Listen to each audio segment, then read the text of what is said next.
Today I'm sharing everything I sewed this fall to create my handmade wardrobe. You'll see how each project turned out, what worked, what didn't, and the one crucial lesson that changed how I'll approach sewing from here on. Plus, I'll share a key takeaway from each project so you can apply them to your own work. Fall is my favorite season to sew for. I feel so inspired by all the beautiful warm colors outside as the leaves change, the perfect mild temperatures, and all the layers and texture. But the thing is, I also tend to take on too much, both in sewing and in the rest of my life. You know when you're really excited about something and so you try to do way too much of it? I do that constantly. One day after a long day at work, I was feeling really overwhelmed, so I went into my shed and spent an hour sewing. I just felt so much better afterwards that I realized I need to make more time for sewing, but without it adding to my overwhelm. I wanted to find ways to fit in all these projects I planned to sew, but I didn't want it to become just another task on my to-do list. To get started, here's something I did differently. I cut out all my projects before sewing anything. I loved this because I always had a project ready to go, which made it so easy to sew even in small windows of time. So here's my first tip. Try cutting as many projects as you can at one time. The more you plan out your projects, the easier this is. So let's get into the projects, how they turned out, and how I made time for all this sewing. First up is the Kimmy dress, which is a versatile dress with dolman sleeves, adjustable gathers, and an elastic waistline. I wanted to make a dress to wear on stage at Stitch Fest, our annual gathering here in Portland. Being on stage can be nerve-wracking, and even though I love meeting our community in person, I'm definitely an introvert and can get really overwhelmed. So I really wanted to make something that made me feel good, both physically and mentally. I wanted to feel comfortable and confident and not focused on what I was wearing all day. I chose Kimmy because I love the way the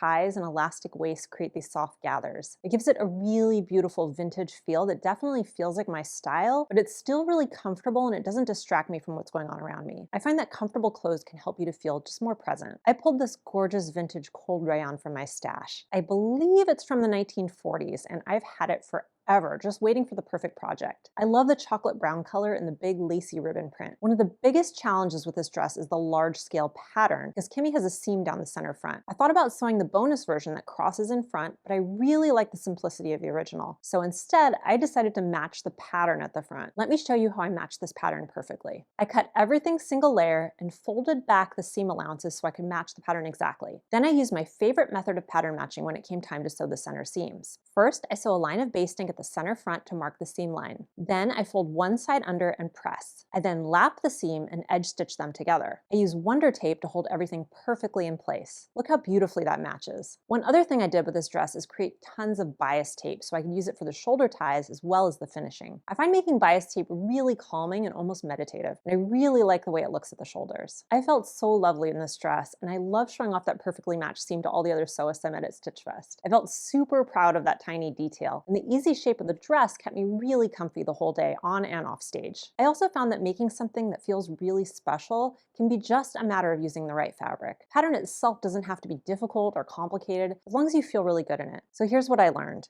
When you feel physically comfortable in something, it really does help you to be more present in the moment. You're not distracted by discomfort. I think we all deserve to feel that way every day, not just at special events like this. Next up are my Chelsea jeans in chocolate brown corduroy. So Chelsea is a classic pair of flared jeans with a high-rise, tabbed belt loops, double darts at the back, and a flare that begins right below the knee. I've made Chelsea twice before, once in dark denim and once in blue corduroy, so I knew I'd wear these. I really wanted a brown pair for fall, and I knew this project would take a lot of work since my last pair took me almost a month to complete. I needed to find ways to make it manageable. Sewing with corduroy can be a little tricky, so let me share a few tips I always use. Since corduroy is napped, cut the pattern so all the pieces face the same direction. That way, they won't look like they're different shades because the nap is going in different directions. Always buy a little extra fabric to account for this layout. You can cover your tailor's hem in a piece of the same fabric to prevent the pile from getting crushed. Press from the wrong side as much as possible using just the tip of your iron. When it came time to top stitch the pants, I made sure to switch to a top stitching needle and thread. Here are some of my tips for top stitching. Always use a top stitching needle. It has a larger eye to accommodate the thicker thread so your thread won't break. All that switching of needles and thread can be a real pain. To minimize the switching, use Wonder Tape or a glue stick to baste things in place wherever possible instead of stitching them. If your fabric is thin like mine is, you can add top stitching to any areas that need extra reinforcement, like a crotch seam or out seams. A walking foot can also help to create even top stitching when you're sewing through many layers. When it comes to buttonholes, test on scrap fabric first. With my machine, I found that regular all-purpose thread creates nicer buttonholes than top stitching thread, but see what works for you. Originally, I was going to use brass jeans buttons, but after looking at them alongside the fabric, I realized that I preferred the simple brown tortoiseshell button, since it's less conspicuous. These are basically my perfect fall pants. The brown color goes with almost everything in my wardrobe, and the patch pockets and flared leg have that cool 70s vibe that I love. By the way, I'm wearing these with a sweater I knit this season too. This is the Lyon Sweater from Petiteknit, and I knitted it using Drops Dezi yarn.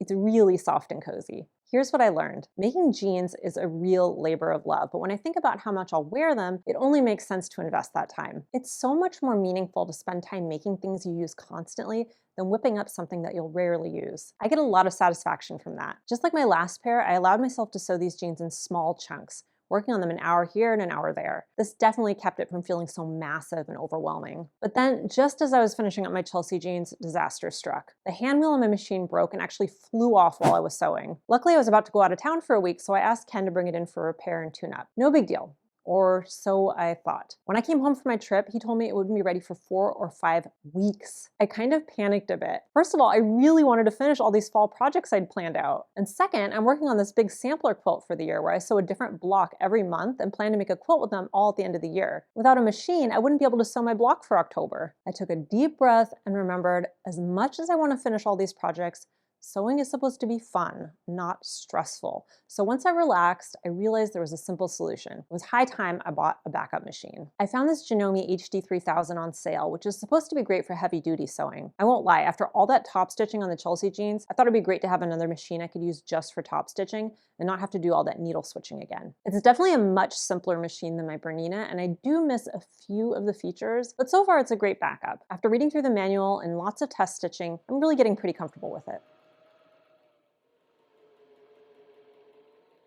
Next is my fig cardigan in this golden olive merino wool. The fig cardigan is the ultimate wardrobe multitasker. You can wear it buttoned up as a sleek top or layered over dresses, tanks, tees, pretty much year round. I recently made the fig in a brown merino wool and absolutely loved it. So I wanted to introduce this golden olive color into my wardrobe. So I bought the same fabric from the fabric store in the color lemongrass. It reminds me of the color of the leaves outside, just that really pretty mix of green and gold. Since I'd already made this cardigan, the whole process was really fast and easy. You can watch my other video on sewing a cardigan if you want to see the whole step-by-step. One thing I always do is try on my garments as I sew, so I can continually check the fit and make small tweaks. I briefly considered adding a cute floral woven fabric to the undersides of the placket to give it a really pretty pop of color and pattern when it's worn open. In the end, I decided against it because I really want this cardigan to be versatile. But that's a detail I'd love to try in a knit cardigan someday. On my last cardigan, I used a twin needle to stitch along the neckband and hem. This time I did something different, a 3-step zigzag. I love the 3-step zigzag because it's stable and stretchy all at the same time. I use it almost anywhere that you would normally use a zigzag. For my fig cardigan, I used it on my hem instead of a twin needle, and it's stretchy enough that I know the stitches won't pop. When you're sewing knits and need lots of stretch, skip the twin needle and try the 3-step zigzag instead. When it came time to sew the buttonholes, I knew it would be the real test of my new sewing machine. It took me a few tries to get the hang of the automatic buttonhole, but I eventually figured it out. And of course, I used Wonder Tape to hold my buttons in place just like on my other cardigan. I really love the color and shape of this cardigan. It adds a little flair and color to my autumn wardrobe and still goes with almost everything in my closet. This color is bright for me, but it works really well with all the neutrals and warm colors that I wear. And I love the way it looks with a scarf or jewelry like this vintage silver brooch my grandmother gave me. Here's what I learned. It's always great to have a few quick, tried and true knit projects in your back pocket like the fig cardigan. I know I'll get a lot of wear out of it, and the whole thing came together in just a couple hours. If you find a project like this that works for you, put it into your regular rotation.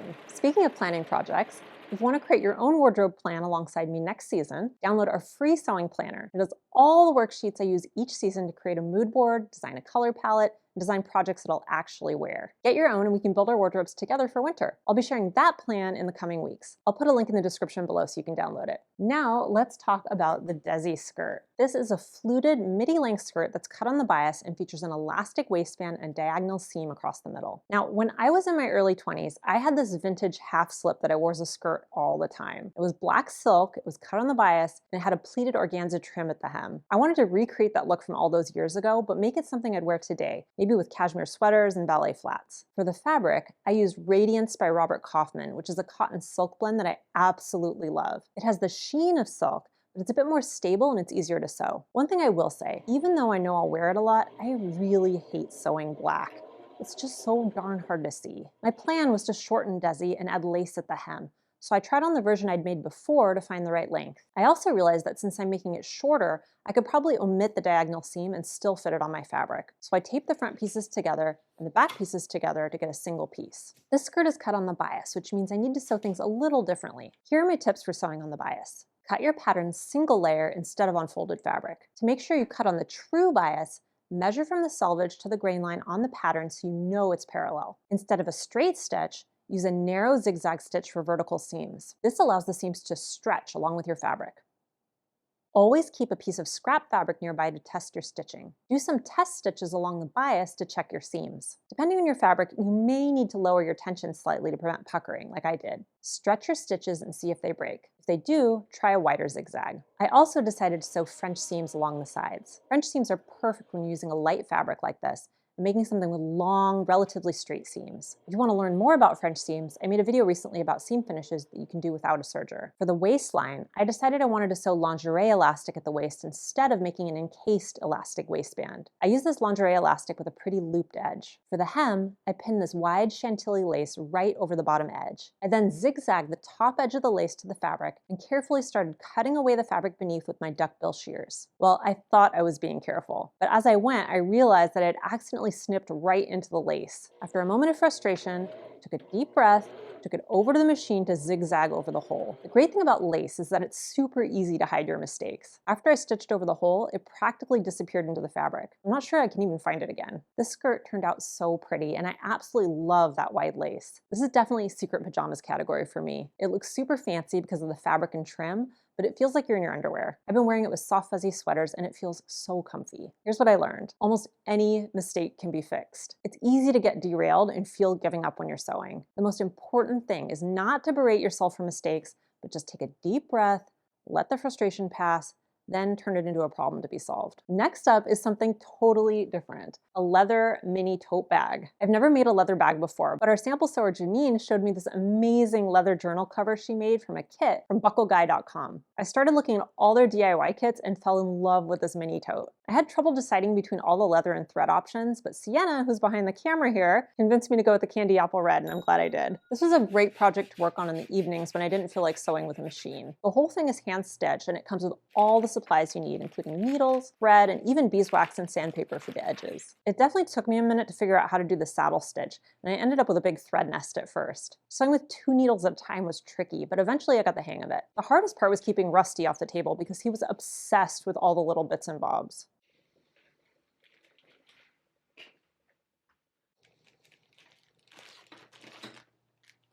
This bag is so cool, and I can't believe I made it. It gave me a real taste for making small leather goods, and it would be really fun to work on some smaller projects for gifts. Here's what I learned. It feels really good to try a totally new craft and take a break from your usual hobbies. It really gave me that beginner spark of, wow, I made this again. Sometimes a little change of pace keeps the momentum going.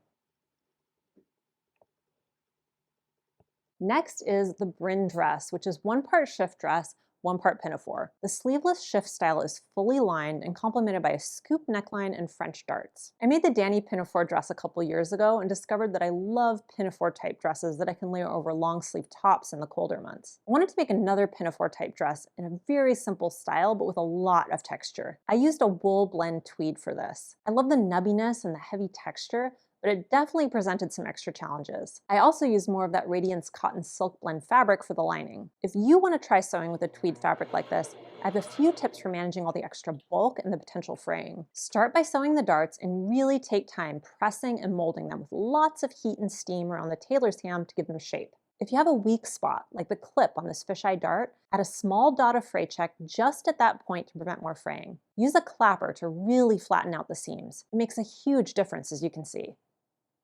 For curved seams, clip into the seam allowance before sewing, which makes sewing any opposing curves a lot easier. For fabrics that fray a lot, finish the raw edges even if the garment is lined. Your garment will last a lot longer that way. Look who showed up to visit the sewing shed. It's Lucy. Come on in, Luce. I got a quick visit from Gordy too. Always nice to have some celebrity cameos. When it came time to sew the invisible zipper, I realized that my new machine doesn't have an invisible zipper foot with it. I used a regular zipper foot and just sewed very carefully, testing as I went. I finished the armholes using the burrito method, which presented another problem. The thick tweed fabric was really hard to pull through the shoulder. With a little muscle, I was able to work it out though. This is why I work out. I gave the finished dress a blind hem, which is perfect for thick wool fabric like this. We have another video on blind hems if you want to check it out and learn to do these on your machine. I love this dress. It's super warm and comfortable and has just the right amount of shaping. It really opened my eyes to the role texture can play when you're working with a very simple design like this. So here's what I learned. Fabric is always a variable when you're sewing. Even if you've made something before or made something really similar, you always have to think on your feet to find the best techniques and tools for your particular fabric. In this case, I needed to spend a lot of extra time at the iron to work with the bulk of the fabric.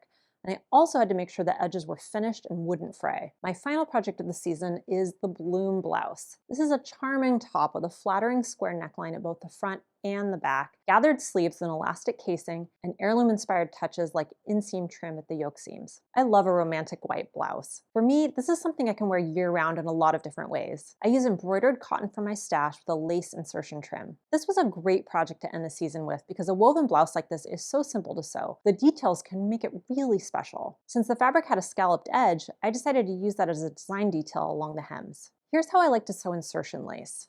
First, I pin the insertion lace to the edge of the fabric. Then I switch to an edge stitch foot and stitch right along that lace edge.